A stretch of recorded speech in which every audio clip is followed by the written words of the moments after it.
Cricket team নিয়ে কিছু কথা বলার খুবই জরুরি দরকার। কিন্তু আমার কথা কে শুনবে না শুনবে এটা আমি জানি না। কারণ আমি তার অত বিজ্ঞ লোক না, আর ক্রিকেট অ্যানালিস করার মতন ক্ষমতা আমার নাই। তারপরও সাধারণ কিছু জ্ঞানে বলি, মেহেদী হাসান মিরাজের দোষটা কোথায়? তারা কি কারণে দলে নেওয়া হলো না? এলে ১ নম্বর পয়েন্ট। ২ নম্বর পয়েন্ট, মোহাম্মদ সাইফুদ্দিন ৫টা ম্যাচের মধ্যে ৪টা ম্যাচ সুযোগ পাইছে, একটা ম্যাচে একটু বোলিং খারাপ হয়েছে, ৩টা ম্যাচ খুব ভালো বোলিং করছে। সেই ছেলেটারে কেন নেওয়া হলো না? Allrounder, batting allrounder, bowling allrounder, দুইটাই পারে। আপনি দেখেন কালকের খেলাটা দেখেন, হার্দিক পান্ডিয়া যে আইপিএল এ কোনো ফর্মেই ছিল না, একাই খেলার মোড় ঘুরিয়ে দিছে, বোলিং ব্যাটিং। কিন্তু সে কিন্তু আইপিএল এ কোনো ফর্মে ছিল না, দলেই থাকার কথা না। কারণ ইন্ডিয়া টিম জানে যে হার্দিক পান্ডিয়ার মধ্যে প্রতিভা আছে, হার্দিক পান্ডিয়াকে দলে নিলে দলটা স্ট্রং হবে, তাই তারা নিয়েছে। দলটা স্ট্রং হয়েছে এবং খেলার ধরন দেখছেন। সাইফুদ্দিন এরকম একটা প্লেয়ার, বল ৫টা চাইলে ৫টা ইয়র্কার মারতে পারে, ওই প্লেয়ার আপনারা দলে রাখলেন না একটা ম্যাচ খারাপ করার কারণে।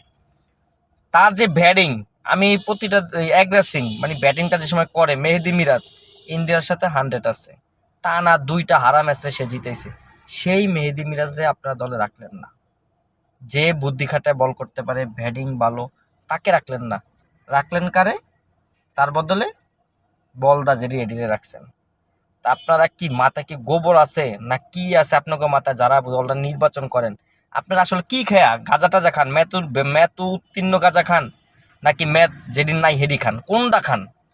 কোনটা খায়া দলে নির্বাচক হয়েছেন কোন তো আপনারা? দল যে গঠন করতেছেন প্রতিটা বিশ্বকাপে খালি আমরা নেক্সট বিশ্বকাপ নেক্সট। আরে মেয়ে কালকে কি খেলছেন প্রস্তুতি ম্যাচে? এই প্রস্তুতি আপনাদের?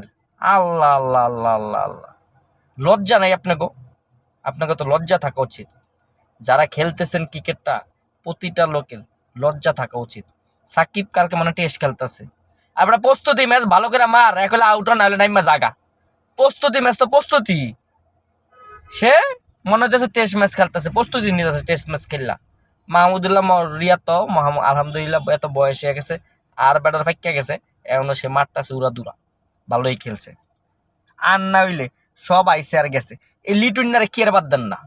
লিটুইনার ভিতরে আছে নাকি মধু? আছে মধু।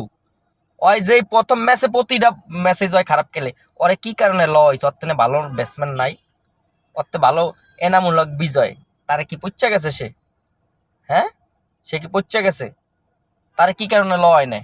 একটা ম্যাচ 2টা ম্যাচ খারাপ খেললেই ওই প্লেয়ার বাদ দেন। আর এই যে বছরের পর বছর খারাপ খেলতেছে, একই কারো দাদা চাচা হয় নাকি? দলটারে পুরো শেষ করে দিতেছে। তামিম ইকবাল তারা শেষ করে দিল একবার। এই দল মানে কি খায় যে তারা দল নির্বাচন করে, উপর আল্লাহ ভালো জানে। মাথায় আপনাকে কোনোদিনও আসবে না। তাই মায়ের দোয়া ক্রিকেট টিমের কে আর দোয়া করা যাবে না, এটার নাম দিতে হইব সামনে বাংলাদেশ টিম না দেয়া বইয়ের দোয়া ক্রিকেট টিম দেওয়া দরকার। কারণ তাদেরকে বউরা দোয়া করবে, তারা তো বউরা বয়া বয়া দোয়াই করে যে তুমি তাড়াতাড়ি আউট হও, আর তাড়াতাড়ি গ্যালারিতে আসো, আমি তোমার সাথে চা কফি আড্ডা খাবো, আড্ডা মারুম আড্ডা মারুম আড্ডা মারুম, এই তাদের দান্দা। মানে মারে নাইম্মা তারা চায় না যে একটু মাইরা খেলি। আর নেপালেতে শিখতে হইব খেলা, যুদ্ধরাষ্ট্রের প্লেয়ার করতে শিখতে হইব, তাদের ভিতরে যে কি প্রতিভা। যুদ্ধরাষ্ট্রের লোক হাইরা গেলেন লজ্জাজনকভাবে, তা তো আপনাদের আক্কল জ্ঞান বুদ্ধি হয় না। এমন সুযোগ আছে, মেহেদী মিরাজদের ঢুকান দলের ভিতরে, সাইফুদ্দিনদের ঢুকান, দলটা স্ট্রং করেন দয়া কইরা দয়া কইরা। ওই বোলিং দিয়া ম্যাচ জিতা যায় না, ব্যাটিং লাগবো ব্যাটিং। ওই 5জন 6জন ব্যাটিং দিয়া আপনার কাম হইতো না। এটি হলো বলদা ব্যাটিং সব। একটু ভালো মতন খেলার চেষ্টা করেন। ভালো থাকেন, আর কিছু কইতারলাম না।